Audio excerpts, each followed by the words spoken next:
በስመ አብ ወወልድ ወመንፈስ ቅዱስ አሃዱ አምላክ።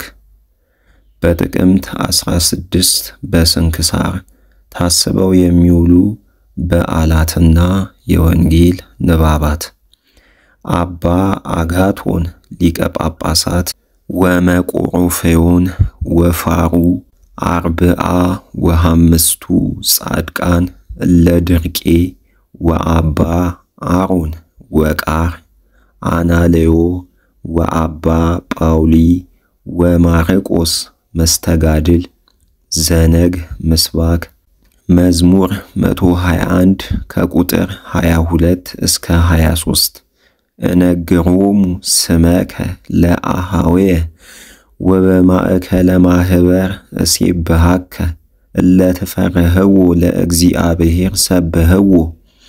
የቅዱስ ማቴዎስ ወንጌል ምዕራፍ 12 ከቁጥር 44 እስከ ፍጻሜ ያለው ኃይለ ቃል እንዲህ ይላል።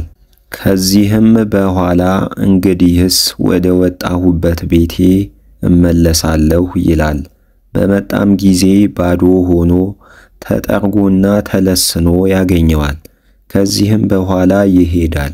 ከእርሱም የሚከፉ ሌሎች 7 አጋንንትን ያመጣል።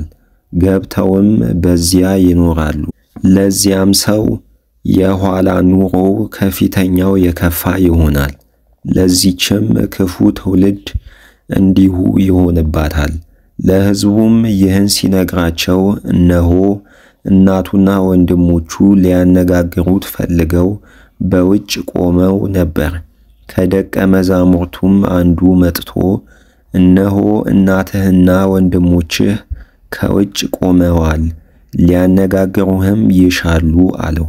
እርሱ ግን ለነገረው መልሶ እናቴ ማን ናት? ወንድሞቼስ እነማን ናቸው? አለው። እጁንም ወደ ደቀ መዛሙርቱ ዘርግቶ እነሆ እናቴና ወንድሞቼ እነዚህ ናቸው። በሰማይ ያለውን የአባቴን ፈቃድ የሚያደርግ ሁሉ እርሱ ወንድሜ፣ እህቴ፣ እናቴም ነውና አለ። ስለ ቃሉ የቃሉ ባለቤት ልዑል እግዚአብሔር ስሙ የተመሰገነ ይሁን።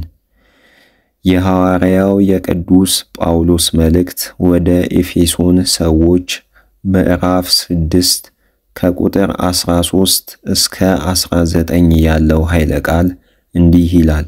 ስለዚህም በክፉ ቀን መቃወም እንድትችሉ የእግዚአብሔርን ጋሻ ያዙ፣ እንድትጸኑም በሁሉ የተዘጋጃችሁ ሁኑ። እንግዲህ ወገባችሁን በእውነት ታጥቃችሁ ቁሙ፣ የጽድቅንም ጥሩር ልበሱ፣ የሰላም ወንጌል ኃይልንም ተጫምታችሁ ቁሙ። ከዚህም ሁሉ ጋር የሚንበለበሉ የክፉን ፍላጻዎች ሁሉ ማጥፋት እንድትችሉ የእምነትን ጋሻ አንሱ፣ የመዳንንም የራስ ቁር በራሳችሁ ላይ ጫኑ፣ የመንፈስ ቅዱስንም ሰይፍ ያዙ፣ ይኸውም የእግዚአብሔር ቃል ነው። በጸሎትና በምልጃ ሁሉ ዘወትር በመንፈስ ጸልዩ። ከዚህም ጋር ስለ ቅዱሳን ሁሉ ለመጸለይ ሁልጊዜ ትጉ። ስለ ቃሉ የቃሉ ባለቤት ልዑል እግዚአብሔር ስሙ የተመሰገነ ይሁን። የመጀመሪያው የቅዱስ ጴጥሮስ መልእክት ምዕራፍ 3 ከቁጥር 10 እስከ 18 ያለው ኃይለ ቃል እንዲህ ይላል። ሕይወትን የሚወድ መልካሞችንም ቀኖች ሊያይ የሚሻ አንደበቱን ከክፉ ከንፈሮቹንም ተንኮልን ከመናገር ይከልክል። ከክፉ ይራቅ፣ መልካምንም ያድርግ፣ ሰላምን ይሻት ይከተላትም። የእግዚአብሔር ዓይኖች ወደ ጻድቃኑ ናቸውና ጆሮዎቹም ወደ ልመናቸው ናቸው። የእግዚአብሔር ፊት ክፉ ወደሚሰሩ ሰዎች ናቸው። በጎንም ለማድረግ ብትቀኑ ክፉ ሊያደርግባችሁ የሚወድ ማን ነው? ነገር ግን ስለ ጽድቅ እንኳ መከራን ብትቀበሉ ብፁዓን ናችሁ። የሚያስፈራራችሁንም አትፍሩ፣ አትደንግጡም። ነገር ግን በፍጹም ልቡናችሁ እግዚአብሔርን አመስግኑ። በእናንተም ስላለች ተስፋ ምክንያት ለሚጠይቋችሁ ሁሉ መልስ ለመስጠት ሁልጊዜ ተዘጋጅታችሁ ኑሩ። ሥራችሁንም ክፉ አስመስለው የሚያሟችሁ ሰዎች ቢኖሩ ስለ ክርስቶስ ከምትሰሩት ከሥራችሁ ደግነት የተነሳ የሚያሟችሁ ሰዎች ያፍሩ ዘንድ በቅንነታችሁና እግዚአብሔርን በመፍራት አካሄዳችሁን አሳምሩ።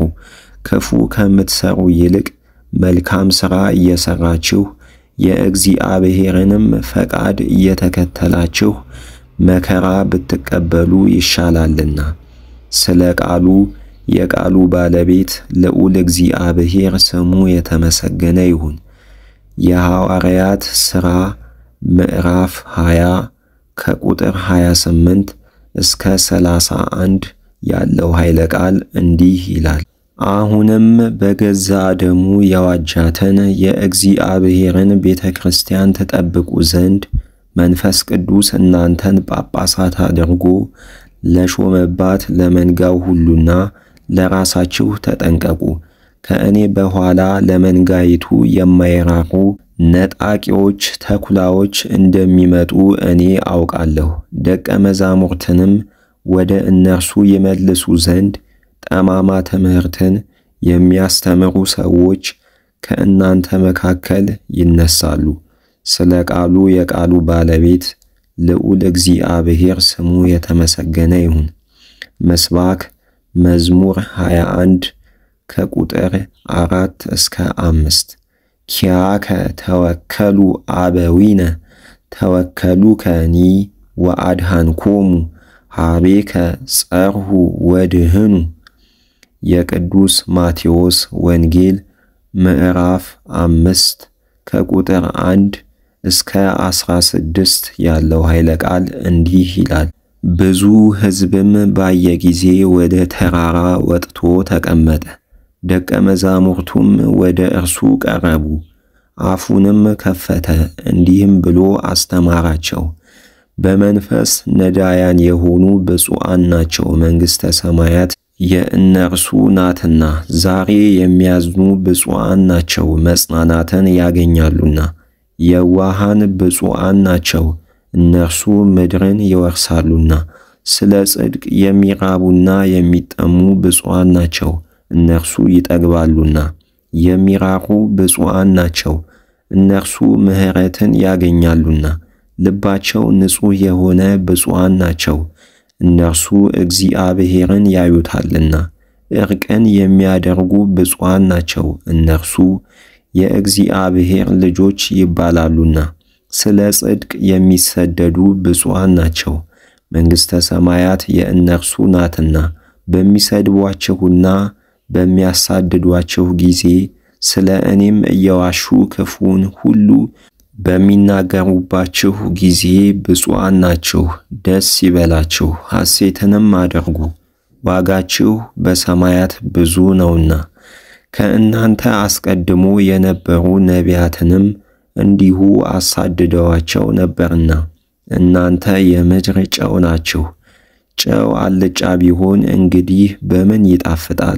እንግዲህ የሚጠቅመው የለም። ሰዎች ወደ ውጭ አውጥተው ይጥሉታል፣ በእግራቸውም ይረግጡታል እንጂ። እናንተ የዓለም ብርሃን ናችሁ። በተራራ ላይ የተሰራች ከተማ መሰወር አይቻላትም። ከዕንቅብ በታች ሊያኖሯት መብራትን አያበሩም። በመቅረዟ ላይ አኑረዋት በቤት ላሉት ሁሉ ታበራለች እንጂ። መልካሙን ሥራችሁን አይተው በሰማያት ያለውን አባታችሁን ያመሰግኑት ዘንድ እንዲሁ ብርሃናችሁ በሰው ፊት ይብራ። ስለ ቃሉ የቃሉ ባለቤት ልዑል እግዚአብሔር ስሙ የተመሰገነ ይሁን።